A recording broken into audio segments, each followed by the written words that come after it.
Hi, welcome to another episode of Bethany Talks About Stuff. I'm your host, Bethany F. DeVores, author of the Sea Adriatic Chronicles, available from Amazon. And in this episode, I want to talk to you guys about Assassin's Creed Origins. So as you know, I've been playing through the Assassin's Creed franchise, and I did not realize how quickly I'd been going through this franchise. I started this review series only like 4 months ago. After playing Valhalla and deciding to do this series, I have since gone through Assassin's Creed 2, Brotherhood, Revelations, 3, 4, Black Flag, Origins, and Odyssey. I mean, I did just finish Odyssey, but still. I've done that like in the span of 4 months. Oh, that's a lot of Assassin's Creed. Like, I've been enjoying it, but it's a lot of Assassin's Creed. Whew. Let's talk about Assassin's Creed Origins. So I have some thoughts about this, as always. I just have a lot of feelings. Let me give you a little history of the game itself. Origins starts in 49 BCE in ancient Egypt, and it follows Bayek, who's the main character, and then occasionally it hops over to his wife, Aya. They, and there are some spoilers, I will just tell you that now. It's from 2017. This is 2023. Y'all, come on.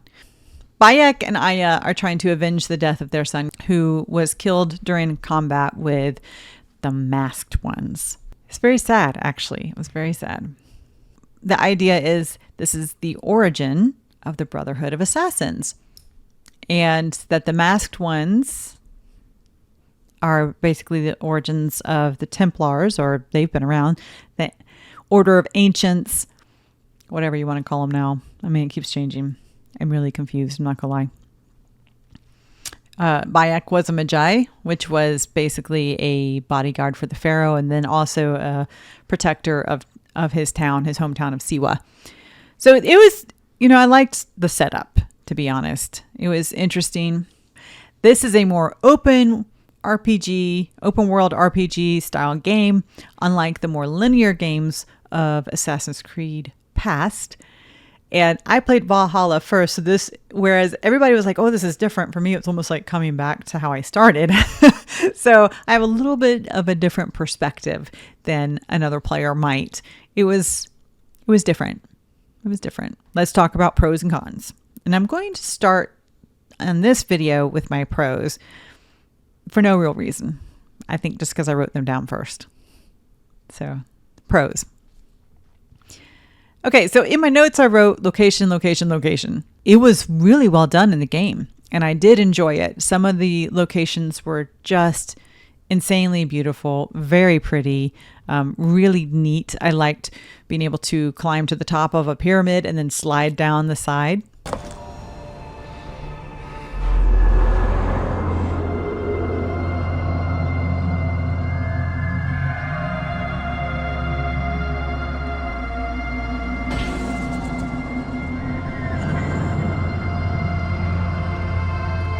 What fool would set up camp out here? I should have a look.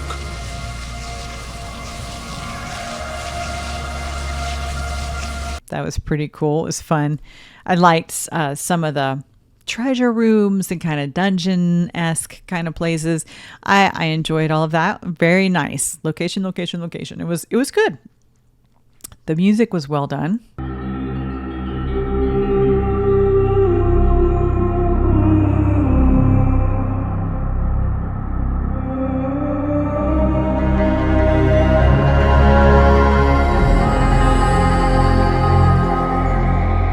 I liked it better than the overall music for, say, Black Flag, which I liked the sea shanties in Black Flag, but the actual score was, this was better than that for sure. Y'all know I'm a nerd, so I have a playlist that's just my favorite Assassin's Creed score music. There's some of this in there, so obviously I liked it enough. I liked the addition of Sinu, which is Bayek's pet eagle.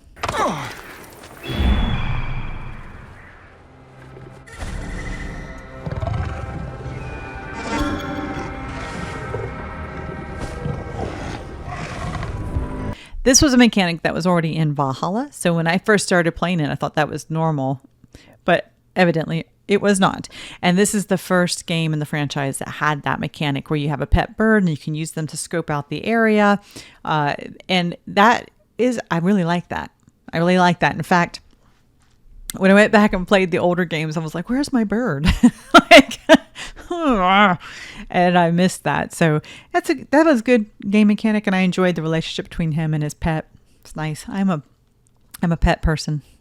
I liked Bayek. Now, like Connor Kenway from Assassin's Creed 3, he was almost too good. He was a Magi, he was a protector, he protected Siwa, he protected his, friends, and he failed some, but he still was almost too good. But he was still likable. Now, y'all know I like my video game men. I have a thing about my video game men. And he's all right. I mean, I ain't mad at him.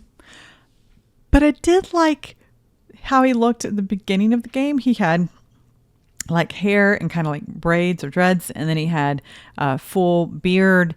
And I was like, all right, I'm liking Bayek, And then, after like the opening of the game, he's all clean shaven and bald. And I was like, oh.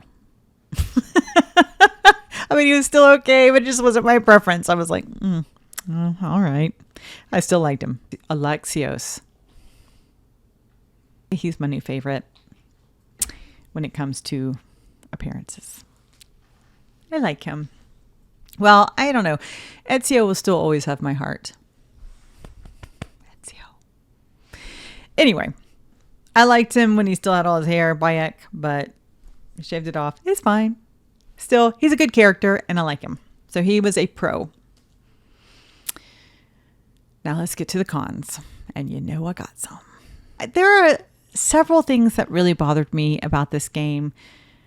It's very complicated. Like, the modern day stuff has gotten ridiculous. It was already getting ridiculous, but it just like continues to flabbergast me. What? And let's be honest, for most of us, the modern day stuff just breaks the flow of the game. Like, you're in a groove, you're conquering these objectives and finding stuff and beating people up and killing your objectives because you're an assassin. You got to kill your targets. And all of a sudden, boom, you're in this modern day place and there's some person going, should I get back in the Animus? Yes, because you're freaking boring. Get back in the Animus and let me play the interesting character because you are boring. Bored. What? Bored! Yeah, I didn't like the modern stuff. And I really don't like Layla.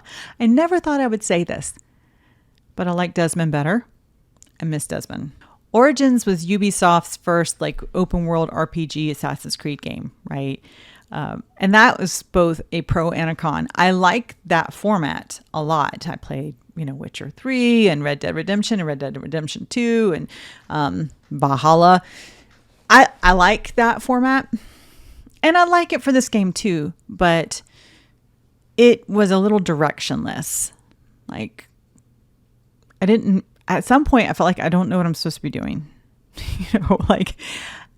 In fairness, almost every open world game will have moments like that where you're like, now what? What do I do now? I mean, there's too much to choose from.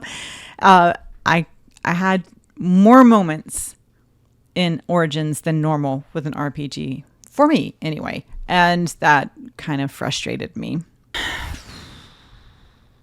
kind of tired of all the changing names of the Order of Ancients. The hidden, then, the assassins were the hidden ones. And now they're assassins. And then they're, I don't know. The bad guys keep getting really changing weird names. Like here, they're the masked ones at first. And then they become the Order of the Ancients. And then in Odyssey, they're the Cult of Cosmos. Then in Valhalla, they're back to being the Order of the Ancients. And then in everything else, they're Templars. I guess you just have to go, okay, these are the bad guys. Whatever you call them, those are the bad guys. And that's the best you can do. And it's just, that's confusing. Kind of annoyed me, but whatever. This is Origins, so obviously everything wasn't going to be named and exactly like it is in the later games, but whatever. It just was a lot. And then my last and biggest con was the writing overall, with one in particular aspect. And I think this is where I'm going to say something that I might get a little heat for, but Aya was ridiculous. I didn't appreciate the girl boss trope here. In fact, I'm kind of over the girl boss trope in general. Having the player suddenly go from Bayek to Aya felt really forced. Like, she was perfect. She didn't make any mistakes. She knew exactly what she wanted. She was the guiding force for all the good things. Like, I'm just sick of that trope. Like, Rey in the Star Wars franchise. Barf. Okay. Just what a boring character. Nothing wrong with the actress, but the writing was crap. It's crap! Same thing here. Aya was not enjoyable to me. I mean, she's kind of a BA. All right, fine. There are other ways of being strong that are still interesting. You know, I don't have a problem with her being able to kick butt. I like that. My character in my series kicks butt. Of course, she is aided by magic, but still. Okay, but can we have a little more character development, please? I mean, nobody's perfect except for Aya. Aya's perfect. Rey was perfect. Like, too much, y'all. It's over. Stop it. Just stop it. And then, to make matters worse, I did enjoy the interactions between Bayek and Aya. And then the writers broke them up at the end of the game. Why? Reasons. Like, Stupid! Is the point like you can't do great things unless you're single and not attached to anybody? It has been my experience that when I am able to do good things, it's usually because somebody is supporting me. And I don't mean they're doing it for me, but I mean, I have a group of supportive people around me that encourage me to do good things, to do better things, to learn more, work harder. And I try to do that for them as well. That's a support network that is effective, right? Is that not okay for the girl boss? I mean, are we not allowed to have that? Is she not allowed to be married to Bayek, who is his own BA, who could, why don't they work together? I don't understand. Why? Whatever. It was bad. I didn't like that. I did not like that. I didn't like being forced to play her either. I'm all invested in Bayek. I've played him for hours and hours and hours, and every now and then, boom, I'm playing Aya. And let me tell you, I had to think, okay, well, you know, a similar thing happens in Witcher 3. You're playing Geralt, and all of a sudden, oops, now I'm Ciri. Okay. So I thought about that. Well, how come that didn't bother me in Witcher 3, but it did in this game? Because Ciri's not a punk in The Witcher 3. And she kind of gets her butt whooped over and over again, but by the end of the game, she saves the world, right? So interesting character development. Now, when I first started playing Ciri, I was mad because I had the same kind of fear, like, oh no, here we go. We got to play. But then she turned out to be a pretty good character. In fact, I named one of my dogs after her, not the Witcher, the Netflix Witcher Ciri. I named her after Witcher 3 Ciri. Okay, let's just get that straight. Witcher 3 did it right. Assassin's Creed Origin did not. And that was my biggest gripe with the game. Well, next to the directionless kind of open world. That was, okay, so it was like my second biggest gripe with the game. But it was a big one. It was a big one. So now, let me give you my overall assessment. Origins is good, even with my gripes. It is a good game. I have not really played an Assassin's Creed game yet that I just went, oh, this is bad.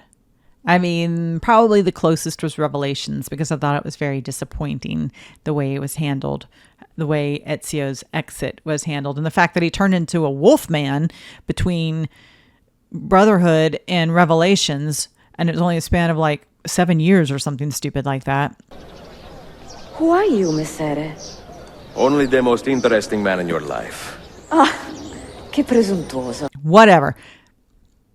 Revelations is probably my least favorite so far, but I still liked it. Like, I don't think there's any game I actually just didn't like. And I did not dislike Origins either. I had some real beefs with it, and it's certainly not my favorite, but it's still a good game. I still enjoyed it. Now, it is not a game I would probably play again, but that doesn't mean it wasn't a good game. I feel like I got my money's worth out of it. And of course, I did buy it on sale, but still, I got my money's worth out of it.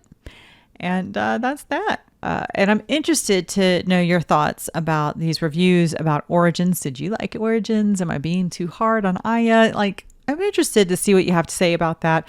I'm also interested if you think I should go back and play the very first Assassin's Creed. I started it 100 years ago. I played it for a couple hours. I didn't like it, and I just got rid of it. But now that I've gone through and played all these other games, I feel like maybe it's weird that I haven't gone back to play the first one. And in real life, I'm getting conflicting advice here. So I'm kind of interested in what you guys think. Also, I have Unity and Syndicate, but I haven't decided if I'm going to play them or not because I got them really, really cheap. So I figured, what the heck? If I don't play them, it's not the end of the world. I don't know. I skipped them, and I don't have Rogue. I have no intention of playing Rogue, even though I've been told I should. So I'm interested to get your thoughts. What in the franchise should I play? I did put a deposit down on Mirage, so I guess I've committed to that. We'll see if we'll see. So let me know your thoughts in the comments below. Until next time, that's it for now.